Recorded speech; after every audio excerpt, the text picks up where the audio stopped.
नमस्कार। मुझे लगता है कि यदि कहीं पर कुछ नहीं हो रहा है तो आज मौलाना तौकीर को भेज दिया जाए तो हर जगह का माहौल जो है बड़े शांतिपूर्ण लफ्ज़ों में, बहुत मीठे मीठे शब्दों में वो अपनी बात को कहकर किस तरह से जो है वो माहौल को ख़राब करते हैं, ये सचमुच में उनके लिए महारत हासिल है। आजकल वो जिस तरह से भड़काऊ बयान दे देकर, और भड़काऊ बयान भी कैसे हैं जिसके द्वारा जो है वो कौम में को नफ़रत फैलाना, कौम को भड़काना, युवाओं को जो है वो आक्रोशित करना, इसमें उनकी सचमुच में पूरी महारत है। कभी वो ज्ञानवापी का उदाहरण दे देते हैं तो कभी जो है वो माननीय न्यायालय के लिए भी अपशब्दों का प्रयोग करते हुए अपनी बात को कह देते हैं। उनको बेईमान तक कहने में उन्हें कोई गुरेज नहीं होता है। उन्होंने बदअमनी और नफरत जैसे शब्दों का प्रयोग करते हुए माननीय प्रधानमंत्री श्री नरेंद्र जी को सीधे अपमानित करने के शब्दों से नवाजा है। ऐसी इस प्रकार की बयानबाजी पूर्व में 2010 और 2012 के अंदर भी मुझे याद है कि बरेली के अंदर जब दंगे हुए थे तो उसमें मुख्य भूमिका जो है वो आप ही की थी।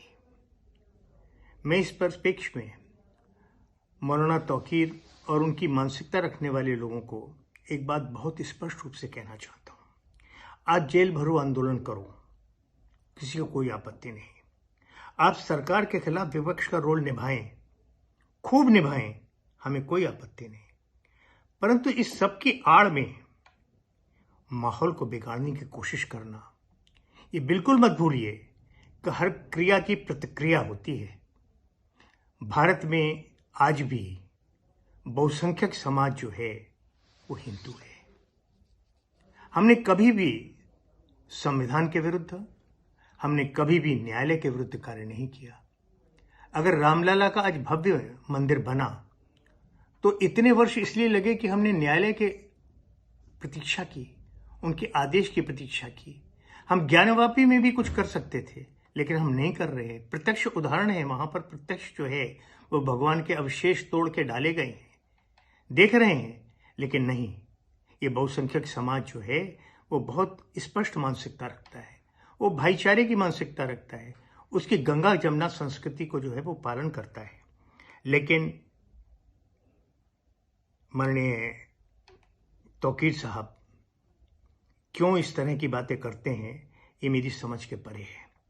वो उत्तराखंड की आग को भी बरेली तक पहुंचाकर और पूरे भारत में फैलाना चाहते हैं, जैसे उन्होंने अपनी बयानबाजी की है।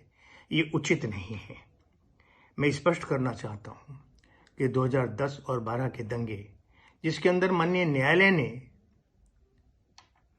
और तत्कालीन जिलाधिकारी ने इनको जेल भेजा था, बरेली का माहौल को बिगाड़ने की कोशिश में ये सब हुआ था। कृपया भविष्य में इस प्रकार के कृत्य न करें, जिससे बरेली और पूरे भारतवर्ष में कहीं पर भी जो है वो फिरका परस्ती में अंतर आए। मैं बरेली वासियों से अनुरोध करना चाहता हूं कि किसी प्रकार की अफवाह पर ध्यान न दें। शासन और प्रशासन, और विशेषकर जो हमारी 2 टायर सिस्टम की सरकार है, केंद्र में आपकी सरकार और प्रदेश में हमारी सरकार, उसकी मानसिकता जनहित में है, वो आपके साथ खड़ी है। धन्यवाद।